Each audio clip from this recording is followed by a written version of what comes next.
Salom aziz bolalar, bog'dagi gul lolalar. Sizlar sog' omonmisiz? Bugungi darsga tayyormisiz? Ustoz, bizlar omonmiz, doim darsga tayyormiz.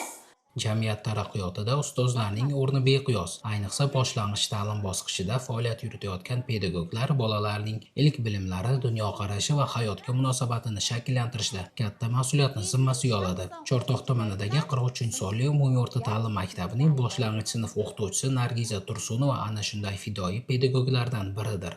Yaxshi ham dunyoga keldim tug'ilib, onajon siz uchun faqat sochingiz oqini ko'rsam bo'g'ilib, deymanki keksalik buncha beshafqat.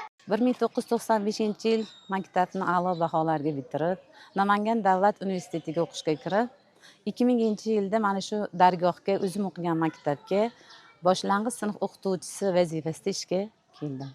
Nargiza Tursunova yoshligidan ustozlariga havas bilan qaragan. Maktab davridayoq o'qituvchilarning mehnati, bilim berishdagi sabr-toqati va bolalar taqdiriga befarq bo'lmagan munosabati unda pedagog bo'lish orzusini uyg'otgan. Bugun esa o'zi ham yuzlab bolalarning qalbiga ezgulik, bilim va ishonch urug'larini qadab kelmoqda. Men boshlang'ich sinf o'qituvchisi bo'lishimga asosiy sabab mana shu maktabda faoliyat yuritgan Fozil va Muborak oyamiz, Turdiyeva Toshtilla oya, Alloh rahmatiga olgan bo'lsin, Cho'lpoqnoy oyamiz rahmatlik, juda ham bizga kuchli tarbiya, ta'lim berganlar. Shu kabi ustozlarimizni izlaridan borish men uchun sharaf deb bildim va mana shu boshlang'ich sinf o'qituvchisi kasbini sidq dildan sevib, bolalarga bilim berib kelmoqdaman. Pedagog o'z faoliyatida nafaqat dars sifatiga, balki sinf muhitining sog'lom va samimiy bo'lishiga ham katta e'tibor qaratadi. Mashg'ulotlar davomida zamonaviy usullardan foydalanib, bolalarning mustaqil fikrlashi, erkin muloqot qilishi va ijodiy qobiliyatlarini namoyon etishiga sharoit yaratadi. Har bir inson dunyoda yashar ekan, qandaydir kasb yoki hunar egasi bo'lish istaydi. Aziz o'quvchilar, siz qanday kasb egasi bo'lmoqchisiz? Marhamat. Men shifokor bo'lib, barcha bemorlarning dardiga malham bo'laman. Agar bilim bo'lmasa, shifokor bemorlarni davolay olmaydi. O'qituvchi shunday bo'lishi kerakki, uning turishi ham bolani tarbiyalasin.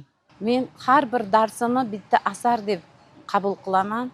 Ana shu darsim davomida qandaydir bir yangilikka intilaman va ana shu o'quvchilarimizni interfaol usullardan foydalanib, ularni tezkorligini, faolligini oshiraman. Shu bilan birga bolalarimizni erkin fikrlashga, mustaqil bo'lishga o'rgataman. Nargiza Tursunova tarbiya masalasini har qanday yutuqning poydevori deb biladi. Shu sababli shogirdlariga doimo halollik, mehnatsevarlik, intizom, kattalarga hurmat va vatanga sadoqat kabi insoniy fazilatlarning ahamiyatini tushuntirib boradi. Uning hayotiy tavsiyalari va samimiy suhbatlari bolalarning odob axloqi hamda mas'uliyat hissini mustahkamlashga yordam bermoqda. Kelajakni yaratguvchi insonlar sizlar hisoblanasiz. Bizning hayotimizni farovonligi, yurtimizning ravnaqi, har bir narsa bizning kelajagimizga, bizning bilimimizga bog'liq hisoblanadi. O'quvchilar asosan kitob bilan oshno bo'lishlari kerak deb o'ylayman. Kitob o'qigan bola hech qachon yomon yo'lga yurmaydi. Inson shunday bo'lish kerak ekanki, bir joyda to'xtab qolsa, o'tirgisi kelar ekan. O'tirsa, yotgisi kelib qolar ekan. Yotsa, uxlagisi kelib qolar ekan. Mana shu narsadan chekinishsa-da, ular doimo harakatda, izlanishda va yuksak natijalarga erishish uchun faqat o'qish kerak deb o'ylayman. Maktab jamoasi orasida u izlanuvchan, tashabbuskor va o'z ishiga mas'uliyat bilan yondashadigan pedagog sifatida e'tirof etiladi. Hamkasblari uning tajribasi, jamoat ishlaridagi faolligi va yosh kadrlar bilan bilim almashishga tayyorligini alohida qadrlashadi. 1989-yilda mazkur maktabga rus tili fani o'qituvchisi bo'lib ishga kelganman. Men kelgan davrimda O'rinboyeva Nargizaxon bu maktabda o'quvchi bo'lgan.